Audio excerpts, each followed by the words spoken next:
foi o primeiro lugar que não começaram me falando da sociologia da arte, da psicologia da arte, menos do olhar, entendeu? Sabe, lá não, aqui vamos a partir do olhar, né? Tinha uma oficina, tinham 4 mestres, tinha pintura, gravura, fotografia, escultura. Era um grande galpão, devia ter uns 50 metros de fundo por uns 10 de largura, pé direito de uns 5, 6 metros. Esse espaço grande foi, eu acho, muito positivo, porque ajudava a pessoa a tal liberdade de... Você podia avançar, ali não havia limite. O clima era a coisa mais instigante, né? Para mim foi como destampar o caldeirão da bruxa, né? Tinha muita coisa rolando. Os 4 estúdios, né? O Baravelli, Fajardo, Nasser e Rezende, eram completamente diferentes um do outro, né? O tipo de proposta de cada um deles era muito diferente. Passava muito avião lá, né? Na Avenida Rochinol, tinha aquela entrada, a biblioteca do lado direito com a administração, né? Lado esquerdo os ateliês, tinha uma escadinha que subia para um terraço. E tinha um porão misterioso, né?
Introdução a fazer, que é meio pirandeliana, assim. Porque isso já faz... Estou pensando aqui que essa história toda vai começar há 25 anos atrás, né? Então já começa a ficar diferente. A gente começa a inventar uma história própria, né? De tanto você contar, de tanto pensar nela, você vai inventando uma coisa que a relação com a realidade vai ficando cada vez mais tênue, né? Então era curioso checar com os depoimentos das outras pessoas, né? Para ver se isso é verdade e tal, né? De qualquer modo, você já vai ter 4 versões, você não vai ter a versão oficial, você vai ter 30 versões diferentes, né? Bom, essa coisa do começo da escola, na verdade, ela está intimamente ligada à ideia de nós 4, do Rezende, do Fajardo, do Nasser e eu, como grupo de artistas, né? A gente tinha entrado na faculdade de arquitetura, primeiro, por exclusão, uma vez que não haviam faculdades de artes plásticas já estabelecidas. Ficou muito claro uma coisa de uma insatisfação com a ideia da escola ou da universidade como instituição, né? No sentido de que ela, de certa maneira, isso prossegue até hoje, né? Ela prossegue a estrutura escolar ginasiana. Então você tem aulinhas, você tem que ler livros, entregar trabalhos, né? E eu ficava desesperado, dizendo assim, bom, mas e quando é que fecha, né? Quando é que junta essa coisa toda, né?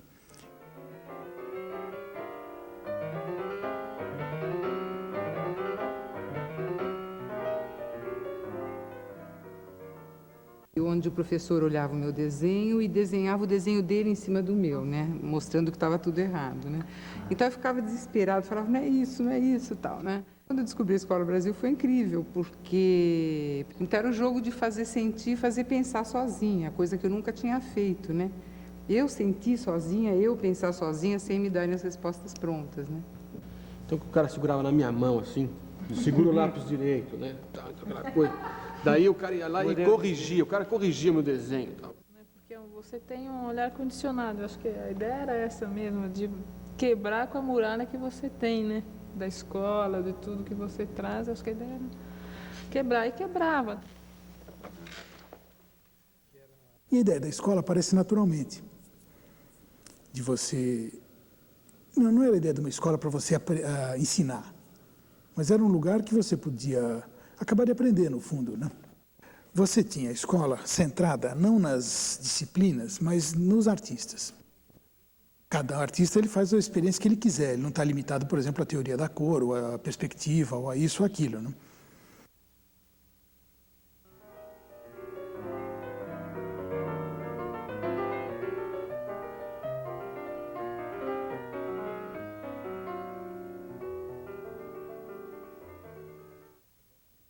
Que a escola tinha uma proposta muito mais de trabalhar a percepção e um pensamento de arte, mais do que um nível assim, de expressão.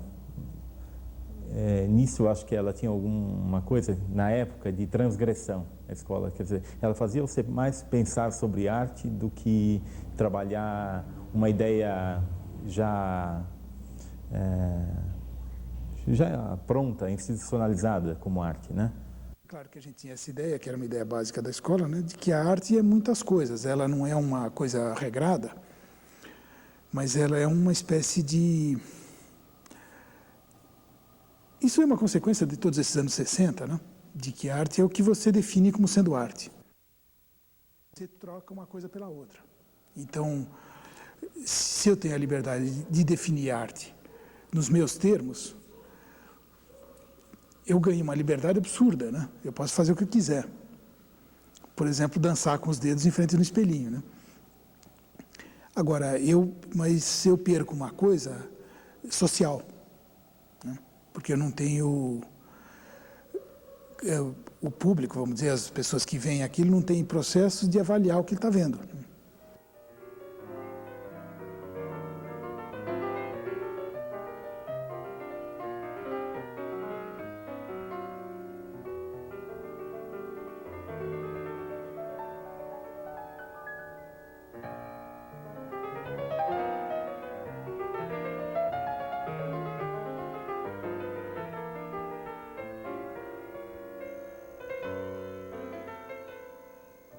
Então não havia exatamente um currículo, né? E a gente propunha as experiências mais descabeladas, né? Queria que a gente apresentasse um trabalho que causasse uma sensação. Eu combinei com alguém que estava na aula, antes de começar, para apagar as luzes. Aí eu preparei, botei umas tábuas, que tem aquelas tábuas das mesas que a gente montava nos cavaletes, e se apagaram as luzes. E eu vim correndo do fundo do corredor e pulei sobre as tábuas e na hora acenderam a luz de baixo. Então foi um negócio super bonito. E eu tinha performances na escola, torto e direito. Eu resolvi desvirginar uma fita virgem, né? E eu fui com uma gilete cortando a fita da porta da escola até o banheiro e lá encerrei. Um jogo é mais um sentido, uma definição mais acho que filosófica mesmo, de uma postura, de uma metodologia, né, de um método de trabalho, né, de que propriamente simplesmente a descrição de atividades lúdicas, né, quer dizer, acho que ela é uma... Foi numa aula de Fajardo, ele apresentou o Xing e fez, cada um de nós jogou as moedas, né? E então, quer dizer, isso aqui era uma outra coisa, que não tinha nada a ver, não era da biblioteca, não era visual, era uma outra porta, né? Isso era, às vezes, combinado com coisas muito tradicionais, né? Então, o Nasser, por exemplo, gostava de dar desenho, ele adorava a ideia do desenho. Então, as aulas dele eram aulas de desenho, assim, né? Desenho. Né?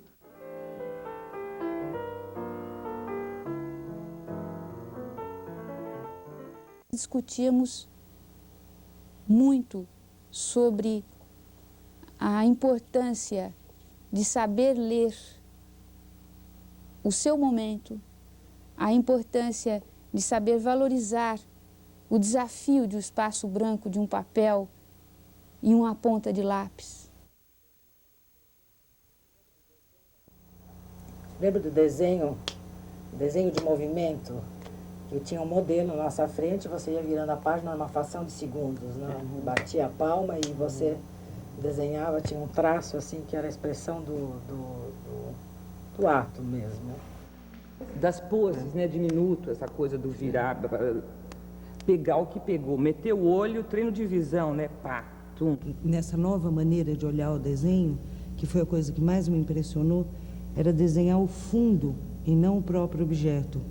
Era desenhar o recorte e não a forma propriamente, né? O peso, o vazio. E isso eu acho que era uma coisa ampla, me ficou como uma coisa ampla, no sentido de que a escola inteira funcionava pegando o fundo, muito mais do que o que se vê e o que se está acostumado a trabalhar, né? Eu tive, assim, um relacionamento maior com o ateliê do Nasser. Inclusive, tínhamos, assim, muitas brigas, porque eu discordava do método que ele tinha, me mandava desenhar sem ver, que história de desenhar sem ver, isso não existe, a gente precisa olhar. A proposta, né, de desenhar sem ver era realmente um grande jogo, não sei se vocês concordam comigo, porque ele mexia, que acho que um dos fatores principais, né, acho que de todos nós, que era a ansiedade. Por que eu estou desenhando sem ver? E segundo, todo mundo tem aquele desejo de fazer o bom desenho, né? De fazer o grande desenho, né?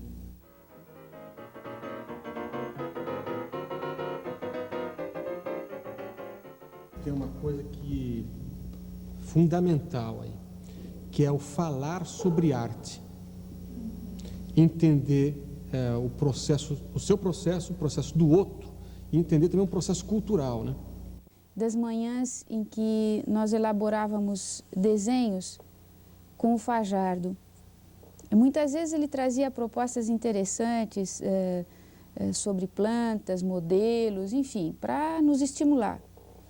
E era enriquecedor a quantidade de pessoas em contato e muitas vezes no final também nós fazíamos uma leitura. Durante essa leitura, nós podíamos comparar atitudes e ganhos em espacialidade, em traço, em contrastes, enfim, coisas muito próprias da leitura de um desenho. E era interessante que nós começávamos a proposta de um geral, às vezes, não? E íamos paulatinamente buscando o nosso interesse maior, dependia de cada pessoa, até chegar no momento em que nós fechávamos um assunto sobre o desenho.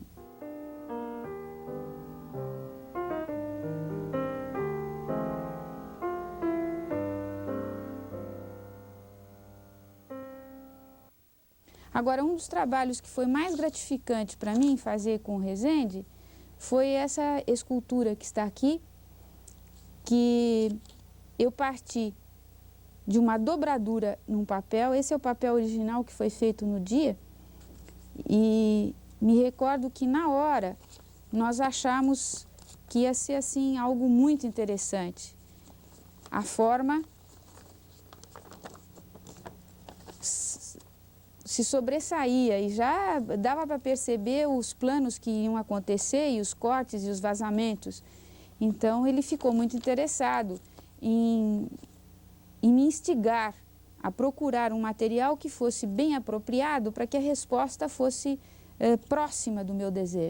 Veja bem, quer dizer, uma atitude de acompanhamento, mas ao mesmo tempo dando a liberdade para a pessoa não se sentir presa na ideia primeira, nem na sequência do que viria a acontecer, né?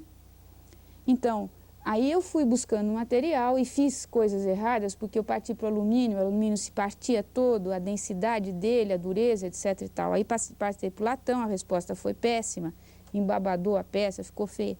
Até que eu, então, parti para fazer o aço, não é? Que deu uma dobradura limpa, correta e permitiu a peça ter uma clareza de proposta.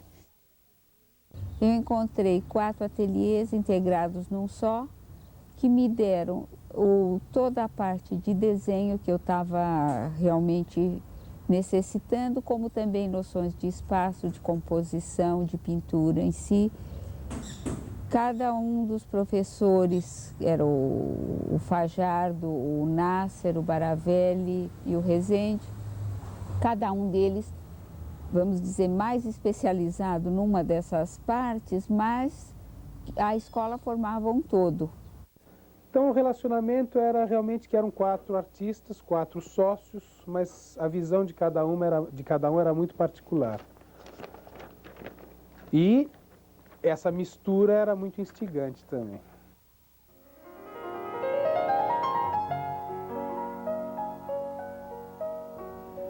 E uma das coisas que eles falavam desde o começo é assim, faça um caderno que você anota, que você desenha, que você escreve, um caderno de anotações. Esse lance dos cadernos deflagrou um processo de trabalho, né, de anotar, de relacionar coisas, né?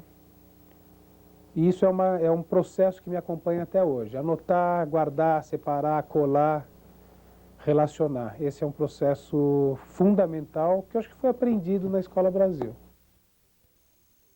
Nós estamos num momento histórico muito especial, muito né? Diferente, né? Tinha toda uma liberação sexual, de drogas. Nós estávamos indo, tinha o movimento dos hippies, então era um momento histórico de um novo relacionamento entre os seres humanos, novas propostas. Mas eu acho que a escola era uma coisa de uma ilha dentro daquela coisa, era uma coisa onde de prazer lá, quer dizer, onde podia acontecer essa coisa gostosa e descompromissada, né, também, eu acho. Que é como uma coisa de alívio daquela tensão toda que estava acontecendo, né. Uma crítica, vamos dizer, ideológica que pode ser feita à escola é essa ideia de que ela era muita fazeção e pouca pensação. A função social dela era mais um espaço de liberdade, vamos dizer, de onde era possível fazer coisas sem repressão, vamos dizer, né, do que da escola tradicional, né. Agora, fazia algum sentido no contexto social e político da época, né. Bom, aqui tem um trabalho que tem outros trabalhos que usa o papel vegetal com transparências e ele vai se construindo com sobreposições. Agora, tem esse trabalho que se sobrepôs em 3, só tem 3. Então, a primeira já é a mais completa e ele tem uma certa ironia em relação ao nome Brasil dos Pontos com o momento político que o Brasil estava, né? De repressão, de prisão, de morte, enfim. E aqui, então, eu usei, quer dizer, a coisa do Brasil 2 pontos, então, é uma figura de um preso, né? Início da página colorida, da cor de cores, cores, uma alma sem receio, sem remorso, sem recreios. Daí tinha a coisa do coração, quer dizer, ame ou deixe, então tem um coração aqui, e dentro do coração está escrito o verbo rir. Eu rio, tu ris, ele ri, nós rimos, assim, quer dizer, a conjugação do verbo que vai para as outras páginas, né? O coração acaba. Eu acho que isso que você falou é importante e a gente não pode esquecer que aquela época era uma época de grande censura, né? Sim, sim. Então, o ver era a censura. Mas realmente a Brasil realmente ela tinha, né, aquele espaço todo, né? Tinha toda aquela filosofia diferente, né? Aquela coisa de discussão individual de trabalho, né? E muita independência. Mas é um processo mesmo, eu entendo realmente como um processo mesmo, cultural mesmo. Foi uma coisa que surgiu, teve o seu período, tivemos sorte realmente de ter esse tipo de privilégio, né? Mas realmente o problema realmente não é a Escola Brasil, e sim a aridez cultural do nosso país, né? Ela é voltada à produção, mas não a produção especificamente de objetos, mas de artes, quer dizer, que seja de pintura, de desenho, de gravura, mas acho que ela é a produção de ideias, acho que basicamente, quer dizer, era um laboratório com ideias diferentes, novas, no circuito brasileiro naquele momento, entendeu? Quer dizer, então, nesse sentido, ela é produtora, né? Mas acho que pode-se tomar que ela foi uma coisa um espaço de formação de artistas, né? Quer dizer, de pessoas, né?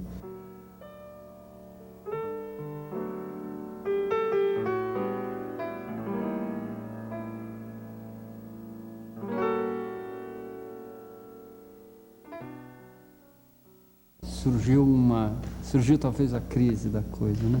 E ficava uma questão de procurar definir esse papel do trabalho individual de cada um lá.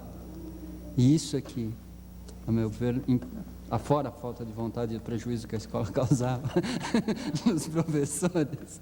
E não entendia o porquê a escola não tinha que dar satisfação, vamos dizer, de um produto que na verdade era social ali, que era de razoável importância, não a considerar pela minha individualidade, mas por todos.